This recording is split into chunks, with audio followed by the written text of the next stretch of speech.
בימים אלה שוב הארץ סוערת ממלחמת סכינים ושפיכות דמים, ואנחנו לא נדע מה נעשה. אבל אני רוצה שנסתכל על שני היבטים באותו מצב.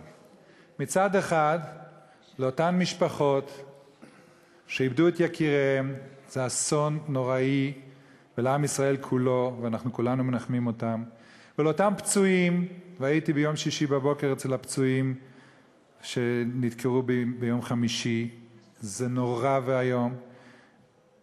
אבל כשאנחנו מסתכלים שבאותו יום נהרגו בפיגוע קטן בטורקיה כמעט 100 אנשים, אז אנחנו רואים פה מצד אחד גזירה נוראה של פחד גדול מאוד נפל על הארץ הזאת ועל כולנו, ומצד שני ניסים כאלה שלא רואים במזרח התיכון, לא רואים בעולם כולו, כל כך הרבה אנרגיות של רצון לפגוע ולהרוג ולהשמיד ולאבד, בתוצאות יחסית כל כך קטנות. וזה לא בגלל ששם הם פצצות יותר גדולות, אותם מרצחים, אותם מתאבדים. פה באה מחבלת עם מכונית תופת, וברוך השם, לראות את הפנים של השוטר שמסר את נפשו זה נורא והיום, ושקוראים לו פצוע קל. אבל מצד שני יש לנו פה שני צדדים של אותה מטבע, שמצד אחד אנחנו רואים גזירות נוראות, ומצד שני אנחנו רואים ניסים גדולים. ואנחנו מאמינים בני מאמינים, שכתוב אצל ירמיהו הנביא, ששבת, שמירת השבת יכולה לשמור על ירושלים, וקידשתם את יום השבת, וישבה העיר הזאת לעולם. וגם להפך כתוב, שאם לא תשמעו לקדש את השבת, והצעתי אש בשעריה, ואכלה ארמונות ירושלים ולא תכבה. כך שיש לנו פה שני צדדים. מצד אחד יש לנו גזירות נוראות, מצד שני ניסים גדולים, ואנחנו צריכים לדעת מה אנחנו צריכים לעשות. בפרשת השבוע, אדוני היושב-ראש, יש את הסיפור של הנחש, שהקדוש ברוך הוא אומר לו, על גחונך תלך, ועפר תאכל כל ימי חייך, ואיבה אשית בינך ובין האישה ובין זרעך ובין זרעה.